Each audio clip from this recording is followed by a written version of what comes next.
Жалал Абад областынын Сузак районуна караштуу номер 59 Карабулак жалпы билим берүүчү орто мектебинин 9-классынын окуучусу Кудайбердиева Айбике улуу ата мекендик согуштун 75 жылдыгына арналат.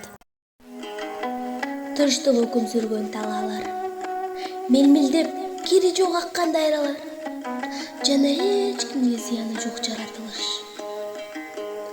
Түшүнүп турам, түйшөлүп ойго батып улам. Эмнеге адамдар согуш баштаса силер жабыркашыңар керек? Эмнеге адамзаттын кетирген катачылыгынан силер зыянга учурашыңар керек? Билбейм. Эгер анда ою жаман, максатсыз адамдар болбогондо, азыр жашоо башкача болот беле? 75 жыл. Эч ким эч качан унутпайт.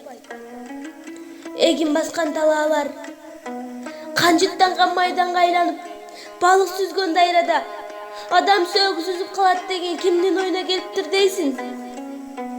Адам келбетиндеги айбандардын баштаган согушу бүтүндөй дүйнөнүн тынчын алып, канчалаган балдар жетим калып, согуштун даамын жашынан каарысына чейин татып жаткан учур. Айтууга оңой, бирок көрүүгө мүмкүн болбогон өмүрдүн өйдө бурулушу болчу.